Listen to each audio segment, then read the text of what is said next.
Put that body on, wanna They put say that body rappers on. always rapping about taking your women.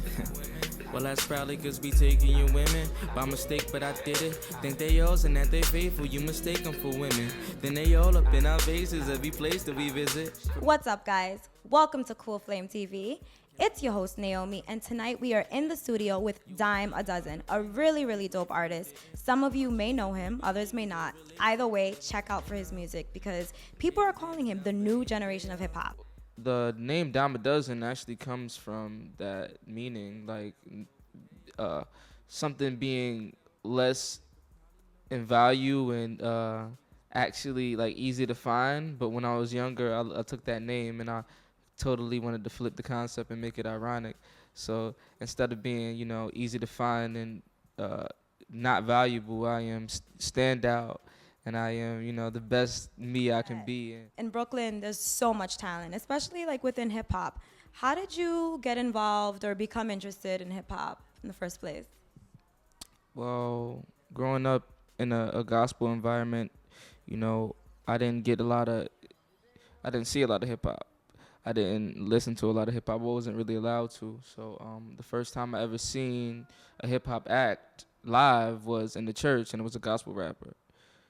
So yeah, so I first heard him, and I first seen him move a crowd, and I understood what hip hop was, and I saw that interaction, and I loved it, and I wanted to do it too. His name was Q the Prophet, the guy who actually mentored me, but he was a street guy before he got into the church thing. So he would talk about like his past experiences. You coming from like a church background, what is the first CD or first hip hop song that you've heard when you were like younger? Oh, well, the first CD I ever purchased myself was first CD I ever got purchased for me was Get Rich or Die Trying by 50 Cent. You naughty boy. Did your mom know that? That's the whole thing. I got her to buy it for me, and she didn't know that it had cursing in it. And so I would just play it, and I would just rock it in the headphones. It started from there, and then I started listening to more rap, more 50 Cent, more Eminem, more like rappers that I probably shouldn't have been listening to. But, they inspired me to be the rapper I am today. What about these rappers, Eminem and 50 Cent, did you gravitate towards or did you really like about their music?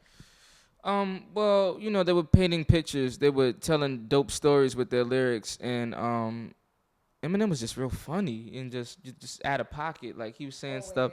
Yeah, he was just saying stuff that, Killing everybody.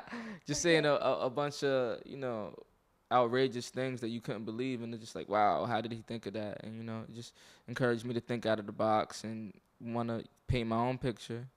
And as I grew up, I started doing like YouTube videos, and I was giving out CDs to high schools, me and my team. And then from YouTube in the streets came Plain Pat. Who are you signed to now? I'm signed with Atlantic right now. Would you find it very important to be signed with a major music label rather than independent? Because now a lot of people are doing independent for, I guess, more of a creative freedom, I think. I still have creative freedom. I'm very free to just do me. And even when I was at Warner, like people like Dante and Plain Pat, they encouraged me to do me. I know that you went to school with, some artists, Joey Badass and others. Tell us about the relationship. Is it genuine? Are you guys secretly competitive? I know that you guys did do a song, but either way, how's the relationship? Yeah, I respect the movement. The Capital Steez, started that whole Pro Era joint. And, I respect it. That's my boy. I grew up, well, me and Steez went to high school together. I consider that growing up because, in high school, you really, you grow up. So, we spend a lot of time together, wrote a lot together. And Steez actually read me his first raps. So, like, his first raps before he started actually, like, speaking up and spitting his raps. It's crazy. It's like, to see him come from that to people like, now Steez has passed away, people like really like praise him on some, he's a king shit. And it's like, that's what's up, man. Like, cause he came up under me really. So it's just like, You know, that's my brother. Swank Sinatra, I really do like it. There's this one line that really sticks out to me, and I might butcher it because I'm terrible with lyrics, but I think you say something like, oh, the difference between... Difference between me and you think you should have it and I deserve it. Well, I know the past and I'm in the lab working. Never spoke with God in the hood, this bad service. What message are you trying to bring out with that? Well, I feel like, you know, I got 10 years rapping and I'm 21.